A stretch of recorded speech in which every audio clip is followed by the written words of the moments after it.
Aries God of war के last episode में हमने देखा था कि किस तरह एरीज को जो है उसका भाई एक्िलीस उससे मदद मांगने के लिए आता है, क्योंकि हमें पता है कि अब एरीज जो है अपने पुराने गॉड ऑफ वॉर वाले मूड में आ चुका होता है, क्योंकि ज़्यूस ने उनका बेटा उनसे चुरा लिया होता है। तो पहले तो अकीलीस की बातों पे वो यकीन नहीं कर रहा होता, लेकिन अकीलीस बताता है कि इस बार हमारा मुकाबला जिन फोर्सेस से हो रहा है वो बहुत ज़्यादा खतरनाक हैं।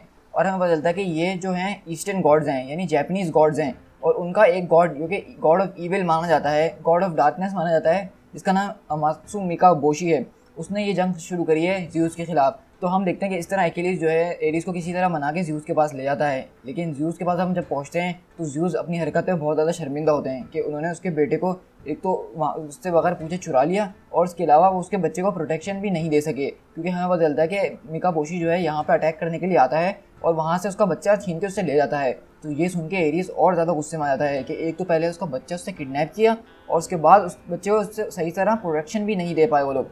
और यहीं पे हम दूसरी तरफ देखते हैं कि वो जो मिका बोशी होता है वो उसके बेटे को जो है अब कुछ पिला रहा होता है अजीब सा ड्रिंक, जिसकी वजह से वो जो है इसकी बातों में आना शुरू हो जाता है। और मिका बोशी जो है उसको सारी सच्चाई बता देता है कि वो जो तुम्हारा बाप एरन है उसका नाम एरन नहीं है, वो एरीज है, वो गॉड ऑफ वॉर है, और किस तरह उसका बाप ज़्यूस है, और ज़्यूस ने किस तरह अपने बाप क्रोनोस को मारा था, और इस तरह उसने अपने बाप क्रोनोस को मारा था। और वो बताता है कि अब तुम्हें भी अपने बाप को मारना होगा ताकि तुम अपनी बाप की जगह ले सको, मतलब तुम नए गॉड ऑफ वॉर बन सको।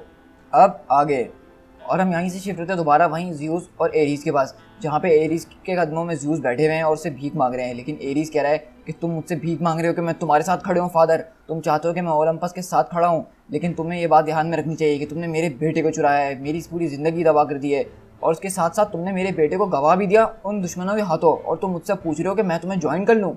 लेकिन ज़्यूस बोलते हैं कि मैं तुमसे बहुत ज़्यादा माफ़ी मांगता हूँ एरीज कि मैंने तुम्हारे साथ और तुम्हारे बच्चे के साथ जो भी किया है, मैं बहुत ज़्यादा शर्मिंदा हूँ। लेकिन हम देखते हैं कि एरीज को फिर दोबारा गुस्सा आता है और उस ज़्यूस को बहुत ज़बरदस्त पंच मारता है और बोलता है कि तुम बुड्ढे फूल, तुमने मुझे भर दिया है नफरत से, मेरे अंदर जितनी नफरत है वो सब तुम्हारी वजह से है। और हम देखते हैं वहाँ पे गार्ड्स वगैरह उसको मारने के लिए आ रहे होते हैं, लेकिन ज़्यूस अपना हाथ उठाकर बोलते हैं कि नहीं, मैंने कहा था कि मेरे बच्चे के खिलाफ कोई हाथ नहीं उठाएगा, इसमें सब मेरी गलती है और मैं अपनी गलती मानता हूँ, और यही हमारी आखिरी उम्मीद है, अगर हमने इसके खिलाफ हाथ उठा लिया तो ये हमारी होप हमसे चले जाएगी। लेकिन वहाँ पे हेरक्यूलिस बिल्कुल पागल हो रहा होता है और बोलता है कि फादर, मैं आपको इस तरह नहीं देख सकता हूँ, चाहे इसके लिए ओलंपस ही क्यों ना गिर जाए, मैं ये देख सकता हूँ, लेकिन मैं ज़्यूस को किसी और के कदमों में नहीं देख सकता हूँ।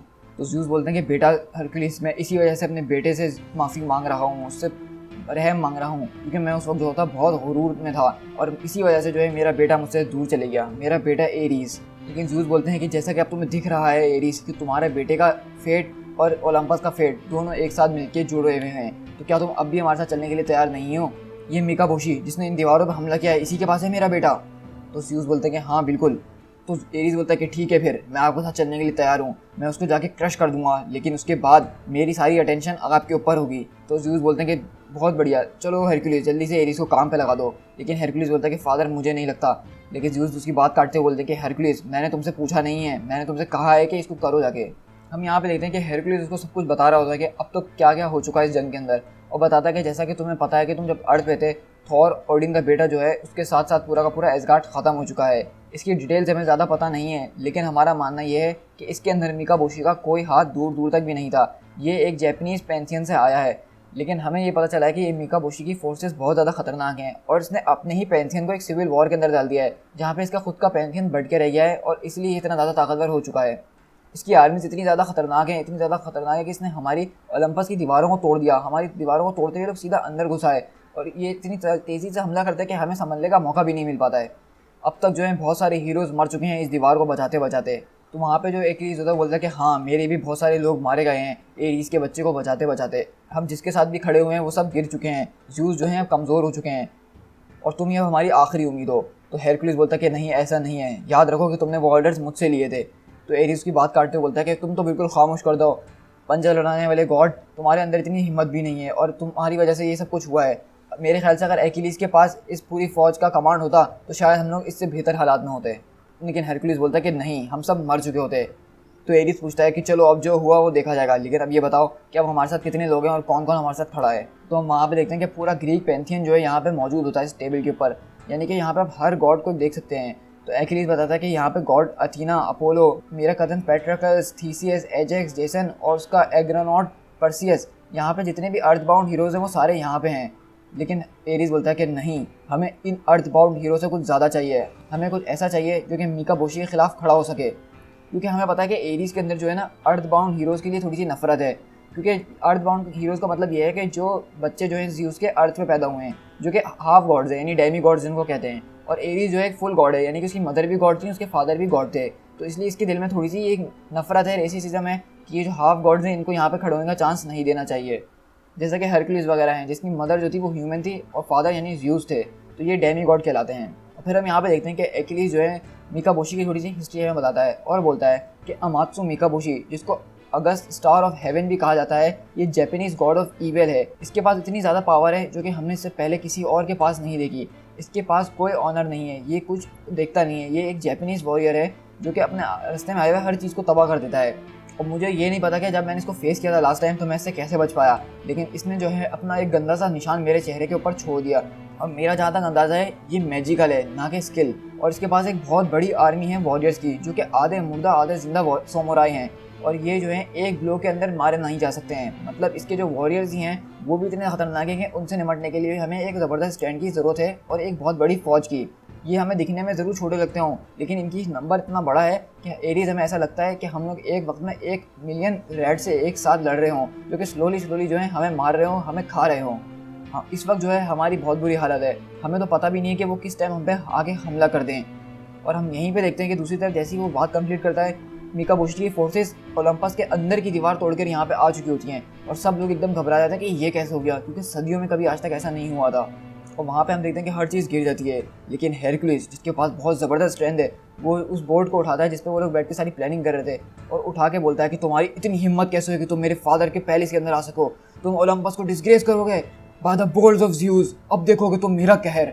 और हम देखते हैं कि वो पूरा का पूरा बोर्ड उठाता है और उनको घसीटता हुआ बाहर की तरफ ले जाता है, और वो जो है एरीज की तरफ तंज मारते हुए बोल रहा होता है कि अब मैं तुम्हें दिखाऊंगा कि किस तरह हार्ट और ऑनर से लड़ा जाता है, ना कि नफरत और गिल्ड से। और अब जो है मैंने तुम लोगों को बहुत बर्दाश्त कर लिया। और हम देखते हैं कि हेरक्यूलिस जो है सीधा नीचे मैदान के अंदर कूदता है चिल्लाता हुआ कि फॉर अलेक्जेंडर, जिसको देख के एरीज भी बहुत ज़्यादा खुश होने लगता है। अब यहाँ से हम देखते हैं एक ड्राइंग जो कि एरीज के बेटे अलेक्जेंडर ने बनाई है, जो कि ग्रेड 3 का स्टूडेंट है, और वो इस स्टोरी के जरिए एक पूरी कहानी बता रहा है कि मैंने अपने फादर को एज अ हीरो चूज़ किया था, इसलिए नहीं क्योंकि वो बहुत बड़े और स्ट्रॉन्ग हैं, बल्कि इसलिए क्योंकि वो बहुत ज़्यादा स्मार्ट और वो हिस्ट्री को बहुत ज़्यादा लव करते हैं। उनके पास जो है बहुत ज़्यादा पुराने वेपन्स का कलेक्शन भी है। मेरे फादर के पास एक एंशियंट ग्रेस कैटलिक भी है, ये एक बेसबॉल की तरह है लेकिन इसके पीछे डंडा लगा हुआ होता है। और वो बोलता है कि उनके पास एक रोमन हेलमेट भी है जो कि काफ़ी ज़्यादा कूल है, और उसके ऊपर एक ज़बरदस्त डैंड भी है जो कि लगता है कि बिल्कुल जंग में से आया है। और उनके पास एक स्पेयर भी है जो कि देखने से लगता है कि बहुत बुरी तरीके से जल चुकी है। और वो बताते हैं मुझे कि इसमें से बहुत सारे वेपन्स जो हैं वो मिडिल ईस्ट से हैं, यूरोप से भी हैं, और वो मुख्तलिफ दुनिया के इलाकों से हैं। उनके पास एक पुरानी टूटी हुई तलवार भी है जिसको वो मजाक मजाक में मुझसे कहते हैं कि ये ओरिजिनल एक्सकैलिबर है। उनके पास कुछ गन्स भी हैं जो कि बहुत पुरानी हैं लेकिन वो उन्होंने लॉक करी हुई हैं। उनके पास कुछ मेडल्स भी हैं और उनके पास एक अमेरिकन इंडियन एक्स भी है। लेकिन ये सिर्फ इसलिए नहीं कि वो बहुत बड़े हैं, उनके पास बहुत ज़्यादा कूल स्टफ़ है इसलिए वो मेरे हीरो हैं, बल्कि वो मेरे हीरो इसलिए हैं क्योंकि वो बहुत ज़्यादा ऑनेस्ट हैं। उन्होंने मुझसे आज तक ज़िंदगी में कभी झूठ नहीं बोला, जबकि मैं उनसे इतने मुश्किल सवाल भी पूछता हूँ।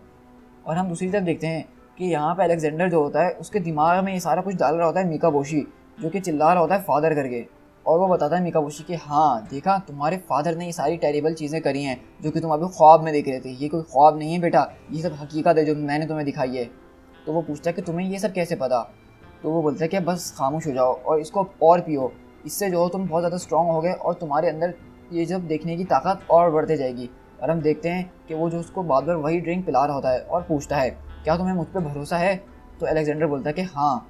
तो मिकाबोशी बोलता है कि शाबाश, और बोलता है कि चलो मेरे साथ, अब मुझे तुम्हें कुछ दिखाना है। और वो बताता है रास्ते में चलते हुए कि हमारी ज़िंदगी जो है किसी रीज़न की वजह से हमारी ज़िंदगी होती है, मतलब ये कोई इत्तेफाक नहीं है कि तुम्हारे फादर जो हैं वो तुम्हारे फादर हैं। तो एलेक्स बोलता है कि मुझे समझ में नहीं आ रहा कि आप किस बारे में बात कर रहे हैं।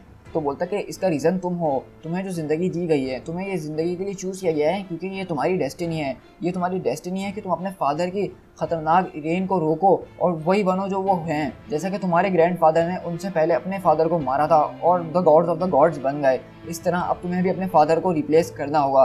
अब तुम्हें भी जो है गॉड ऑफ वॉर बनना पड़ेगा। और हम देखते हैं कि वो उसको एक आर्मर दिखाता है, लेकिन अलेक्जेंडर बोलता है कि नहीं, ये सब तुम क्या बोल रहे हो। तो मिकाबोशी बोलता है क्या तुम्हें अभी भी नहीं लग रहा कि मैं तुमसे सही कह रहा हूँ एलेक्स। और वो बोलता है कि इधर आओ मेरे पास, अब तुम्हें ज़्यादा घबराने की ज़रूरत नहीं है। और हम देखते हैं कि वो उसको वो आर्मर पहना देता है। और एलेक्स बोलता है कि क्या, नहीं नहीं, ये सब कैसे हो सकता है, मुझे उनकी तरह नहीं बनना है, मुझे ये सब बिल्कुल भी पसंद नहीं है। तो मिकाबुशी बोलता है कि नहीं, तुम्हें उनकी तरह बनने की कोई ज़रूरत नहीं है, तुम उनसे बेहतर बन सकते हो। तुम्हें जो है उनको सीधा सीधा रिप्लेस करने की ज़रूरत नहीं है, बल्कि तुम गॉड ऑफ वॉर के टाइटल को दोबारा रीडिफाइन कर सकते हो। तुम वो सारी जंगें रोक सकते हो जो कि उसकी वजह से शुरू हुई, तुम सारी जंगें ख़त्म करवा सकते हो, तुम पीस ला सकते हो इस दुनिया के अंदर। लेकिन एलेक्स बोलता है कि नहीं नहीं, मुझे ये सब समझ में नहीं आ रहा है और मैं ये सब नहीं कर सकता हूँ, तुम मुझसे झूठ बोल रहे हो, मेरे फादर कभी भी ऐसा नहीं कर सकते हैं। लेकिन मिकाबुशी उसके सर पे हाथ रखता है और बोलता है कि एलेक्स, तुम्हारी तबीयत इतनी अच्छी नहीं लग रही है, अब जाके थोड़ा रेस्ट कर लो। और हम देखते हैं कि वो दोबारा से वही ड्रिंक बनाता है जिसके अंदर वो अपना एसेंस डालता है और बोलता है कि मुझे माफ़ कर देना, मैं समझा था कि तुम इस चीज़ के लिए तैयार हो चुके हो, अब और पियो इसको। और हम देखते हैं इस तरह मिकाबुशी जो है उसको वो पिला पिला के अपने वश में करने की कोशिशें कर रहा होता है। और वो बोलता है एलेक्स पी के कि नहीं नहीं, मुझे माफ़ कर देना, मैं बिल्कुल ठीक हूँ और मैं इसके लिए तैयार हूँ, मुझे सच दिखाओ, मुझे दिखाओ कि मुझे क्या बनना होगा। और बताता है कि मैं तुम्हें बताऊँगा ये सब कैसे रोकना है एलेक्स, इस सारे हॉरर को किस तरह से ख़त्म करना है। बहुत टाइम पहले की एक बात है, एक बहुत दूर जगह पे, जिस जगह का नाम चाइना है, वहाँ पे एक बहुत पुरानी सेंचुरी से वॉरफेयर चल रही थी जो कि आज तक कोई नहीं रोक पाया था। लेकिन एक आदमी ऐसा आया जो कि बहुत ज़्यादा स्ट्रॉन्ग था और वो जो चाहे कर सकता था, लेकिन यहाँ के वो जंग करता, उसने वहाँ पे पीस ले आया और उसका नाम क्विंची होंगडी था। यहाँ पे इनकी स्पेलिंग्स वगैरह जो है बहुत ज़्यादा मुश्किल हैं, अगर मैं कोई मिस प्रोनाउंसिएशन कर लूँ तो प्लीज़ मुझे माफ़ कर दिएगा, क्योंकि ये इनके नाम बहुत ज़्यादा मुश्किल है और मुझे लेने में काफ़ी ज़्यादा मुश्किल हो रही है। और इस तरह बताता है कि इस तरह वहाँ पे उसने पीस करने के बाद वहाँ का फर्स्ट एम्पीरियर बन गया और उसकी लीडरशिप के अंदर वहाँ पे एजुकेशन और मेडिसिन वगैरह बनना शुरू हो गई, वहाँ पे प्रिंटिंग शुरू हो गई, राइटिंग शुरू हो गई, जिसने रिप्लेस किया फाइटिंग और ब्लड शेड को। तुम भी इस वर्ल्ड को यूनाइट कर सकते हो, तुम इस जंग को रोक सकते हो, तुम्हें कोई ज़रूरत नहीं है कि तुम अपने फादर की तरह ही बनो, तुम उनसे बेहतर बन सकते हो। और हम यहाँ से शिफ्ट होते हैं at the walls of the Olympus, जहाँ पे ये सारी जंग वगैरह चल रही है। और हम दूसरी तरफ देखते हैं कि मिकाबुशी के लोग उनके ऊपर एक बहुत ज़बरदस्त फायर बॉल से अटैक कर रहे होते हैं और यहीं दूसरी तरफ हेरकुलिस, एरीस, एक्किलीस वगैरह सारे गॉड्स लड़ रहे होते हैं। लेकिन हेरकुलिस ऊपर देखता है आसमान की तरफ, बोलता है by the Zeus grey beard, ये नहीं हो सकता। और एक्किलीस बोलता है कि यहाँ पे इनकमिंग है, सब यहाँ से दूर हटो, ब्रेस योरसेल्फ। लेकिन हम दूसरी तरफ देखते हैं कि वो जो फायर बॉल इनकी तरफ आ रहा होता है, हेरकुलिस उसको अपने हाथों में पकड़ता है और वापसी घुमा के उन्हीं की तरफ फेंक देता है। और हम दूसरी तरफ देखते हैं कि वहाँ पे आर्मीज जो हैं वो बोल रहे होते हैं कि जल्दी से हमारे गोले भी तैयार करो, हमें उनकी तरफ फेंकना होगा, फायर करो और रेडी करो और फ़ौरन लॉन्च करो, किसी ऑर्डर का इंतजार नहीं करना। दूसरी तरफ हम देखते हैं कि एरीज निकल कर आ रहा होता है और बोलता है अच्छा, तो मतलब ये डीमंस जो हैं अब आग के साथ खेलना चाहते हैं। तो वहाँ पे सोल्जर्स होते हैं, वो बोलते हैं कि एरीज तुम यहाँ पे क्या कर रहे हो।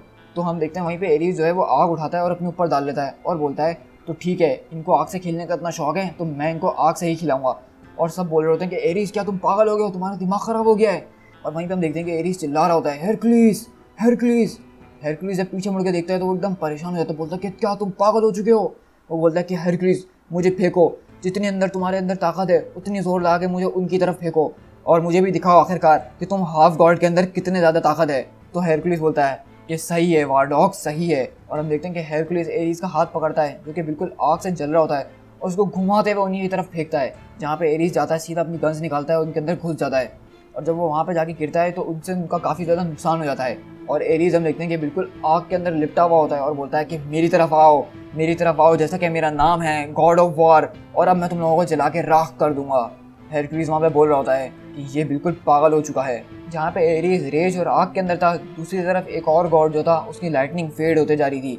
और हम दूसरी तरफ यहाँ पे शिफ्ट होकर देखते हैं कि ज़्यूस, उनकी आंखों से, उनके मुंह से खून निकल रहा है और वो अपने मुंह से सिर्फ यही लफ्ज़ बोल रहे हैं कि कैसे, ये तुम कैसे, इतने सालों में आज तक कोई ये नहीं। तो वहीं पे हम देखते हैं कि ज़्यूस के सीने में से खून निकल रहा होता है, उनके सीने में छेद हो गया होता है और उनके सामने कोई खड़ा होता है, इसका हाथ काले रंग का है और बोलता है क्योंकि तुमने आज तक ट्रू पावर को टेस्ट नहीं किया है ज़्यूस, बहने दो अपना खून गॉड ऑफ द गॉड्स, और इस तरह जो है बाकी का तुम्हारा पैंथियन बहुत आसानी से गिर जाएगा। To be continued.